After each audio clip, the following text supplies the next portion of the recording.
네, 안녕하세요. 네, 오늘은 코디펜던트 관련된 처음 영상, 코디펜던트라는 개념이 어떻게 시작되었는지에 대한 영상을 올리도록 하겠습니다.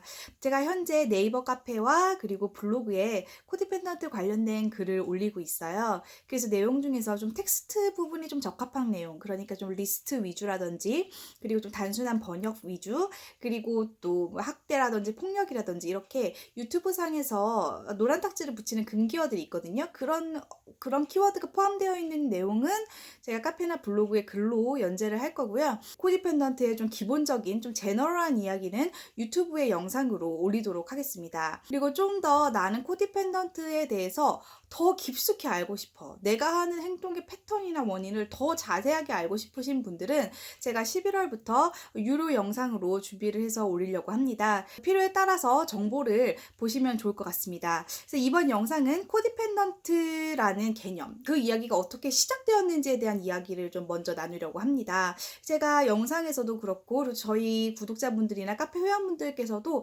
코디펜던트라는 표현을 사실 우리가 굉장히 많이 쓰고 있거든요. 근데 좀 정확하게 이 스토리가 이런 이름이 어떻게 시작되었는지를 좀 알아보는 영상을 올리도록 하겠습니다. 그래서 처음에 코디펜던트의 시작은 1936년으로 거슬러 갑니다. 그래서 이 당시에 이제 빌과 밥이라는 인물이 그 Alcoholics Anonymous, 그러니까 AA라고 지금 줄여서 말하는 단체를 만듭니다. 이 기관에서는 이제 알코올 중독자들을 치료해주는 곳이었고, 알코올 중독자들을 위한 12단계를 함께 밟아나가는 그런 이제 그룹을 운영하면서 프로그램을 했었던 거죠.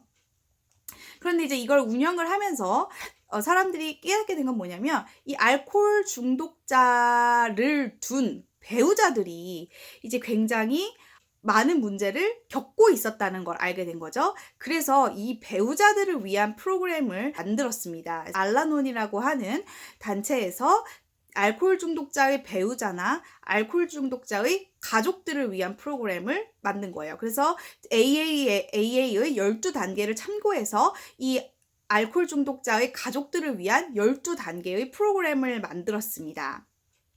그래서 알코올 중독자는 알코올릭이라고 했고, 이 알코올 중독자의 배우자나 가족을 코알코올릭이라고 불렀습니다. 그러니까 사람들은 발견한 거예요. 알코올 중독자뿐만 아니라 알코올 중독자의 가족들에게도 뭔가 이상한 역기능적인 그런 행동, 태도 이런 게 있었다는 거죠.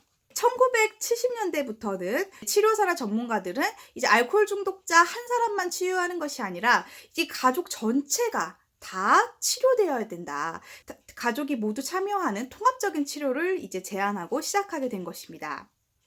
그러다가 이제 1980년대에 들어와서 이 전문가들이 어떤 점을 발견하게 됐냐면, 알코올에 중독된 알코올 중독자, 그리고 그런 마약 같은 약물에 중독된 약물 중독자들이 굉장히 비슷하다는 거예요. 알코올 중독자, 그러니까 알코올릭을 이때부터 chemical dependency, 그러니까 그런 화학적인 물질에 의존을 하는 사람이라고 해서 불렀습니다. 이러한 약물이나 알코올에 중독된 중독자의 가족을 co-chemically dependent라고 부른 거예요. 근데 이게 너무 길어요. 그래서 co-dependent라는 이름으로 바꿔서 부르게 되었습니다. 그래서 1980년대까지만 해도 이 co-dependent라는 사람은 알코올이나 약물 중독자의 연인, 배우자, 이렇게 제한이 되어 있었던 거죠. 1980년대 초까지의 코디펜던트란 사람들은 알코올 중독자랑 연인인 사람, 혹은 부부관계인 사람, 혹은 부모 중에 한 사람이 알코올 중독이나 약물 중독자인 사람, 정서적으로 굉장히 억압된 가정에서 성장한 사람으로 좀 더 좁게 사용이 되었습니다. 1980년대 중반에 넘어가서 이 코디펜던트라는 의미는 보다 더 넓은 의미로 사용되기 시작했습니다.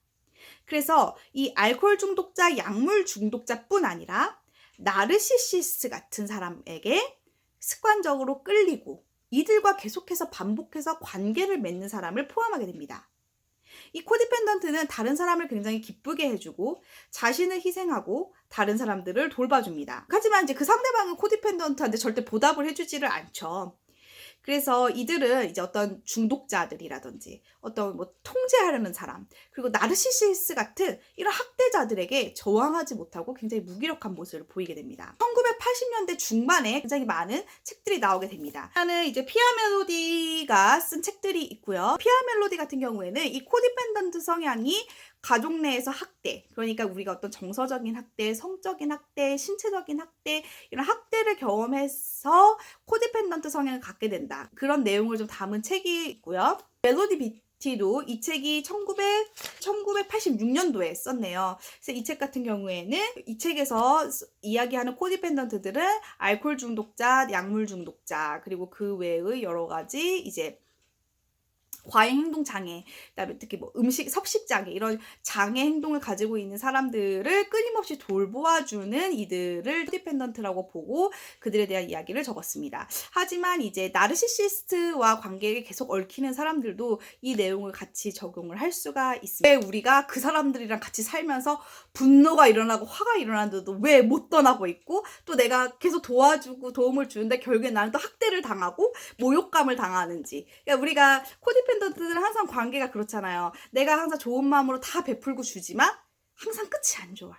그래서 왜 그런지 그런 부분까지도 잘 다루고 있습니다. 미팅 같은 경우에는 자기가 이 책을 썼을 때 정말 소수의 사람들만이 읽고 공감할 수 있을 거라고 생각을 했었는데, 이 책을 읽고 막 맞아요, 저도 제가 코디펜던트였어요, 이런 사람들이 굉장히 많이 나왔었다는 거죠. 이런 책들로 인해서 뭐 알코올 중독자라든지 그런 남편이랑 계속 사는 부인들에 대한 시각, 이해도 이런 것도 굉장히 많이 넓어졌고, 코디펜던트라는 개념도 이제 세상 밖으로 나오게 된 것입니다.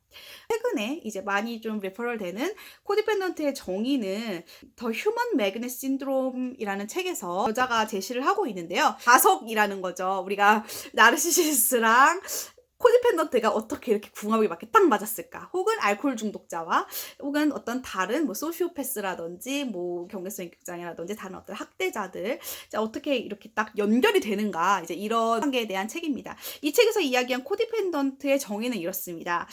코디펜던트는 중독자 혹은 나르시시스트에게 권한과 통제를 내어주는 문제적인 관계 성향이다. 코디펜던트는 상호 호혜적이거나 동등한 관계에 흥미가 없고 별로 참여하고 싶어하지 않은 사람한테 습관적으로 끌린다. 코디펜던트의 연인이나 배우자는 자기중심적이고 이기적이고 제멋대로이다. 코디펜던트는 전형적으로 자신의 연인이나 배우자의 관계에서 충족되지 않고 존중받지 않고 저평가된 기분을 느낀다. 네, 이렇게 이야기를 하고 있습니다. 나는 왜 자꾸 이상한 사람이랑만 만나지? 나는 왜 계속 괜찮은 사람을 만나지 못하고 항상 이상한 사람에게 끌리고, 내가 그 사람을 다 도와주고 내가 정말 감정 쓰레기통에 대해서 이야기 다 들어주고 넋두리 다 들어주고 내가 다 받아주고 내가 다 베풀어주고 내가 다 돌봐주고 내가 다 알려주고 내가 다 했는데 항상 관계가 안 좋게 끝나는 거예요.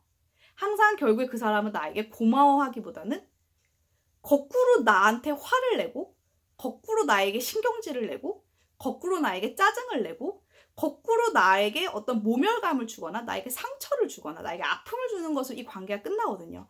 항상 건강하고 좋은 사람은 멀리하고 내가 가까이 하면 안 될 사람들과 자꾸 관계를 맺는 것입니다. 굉장히 많은 사람들이 이 문제를 가지고 있습니다. 그래서 아는 것이 시작이라고 생각을 하고요. 나에게 어떤 문제가 있는지를 알았으니까 이제부터 그 문제를 같이 해결하고 극복해 나가면 좋을 것 같습니다. 끝까지 들어주셔서 감사합니다.